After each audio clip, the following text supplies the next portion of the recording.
खुलुमबाय गोजोन फुंबिलिनि गासिबो बड'लेण्ड बुब्लिनि अनसायगिरिफोरखौ बरायग्रोबाय। दिनै 3 जानुवारि मंगलबारनि फानजामुथिखौ फरायथिनो लादों आं खिलिखां ब्रह्मआ।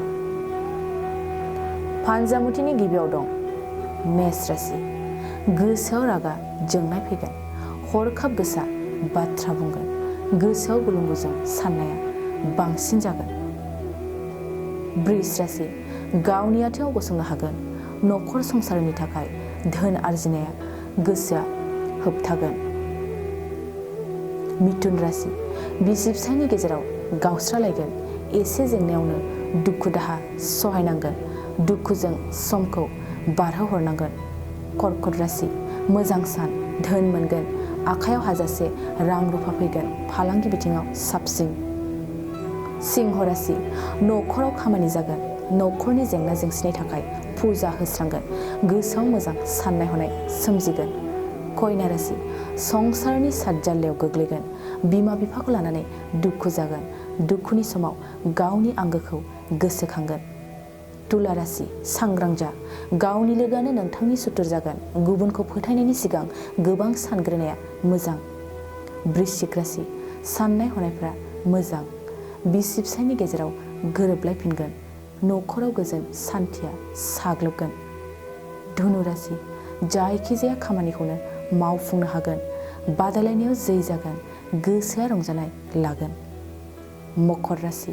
नखराव हरखाब जेंना सोमजिगोन, रांखावरिनि फारसे आंखाल नुजाथिगोन, गोसोआ हारसिङैल' थानो लुबैगोन। कुम्भ राशि।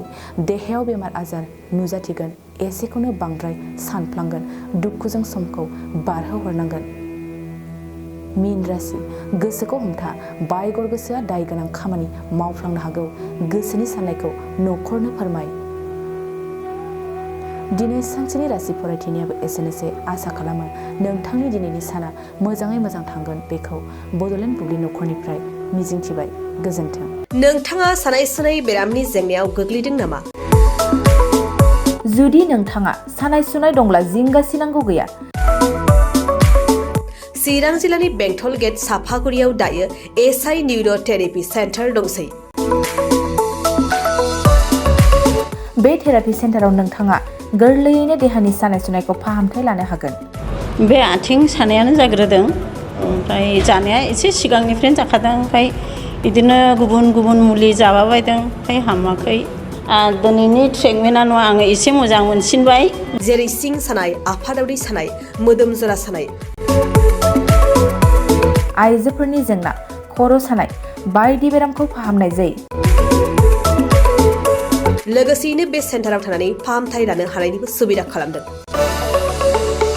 नोंथांमोनहा एसआइ निउर' थेरापि सेन्टाराव फाहामथाय लानो गोसो दंब्ला नैबे मबाइल नम्बर 7620160459 नङाब्ला 9476977956 आव थोंजों सुलाद लानो हागोन।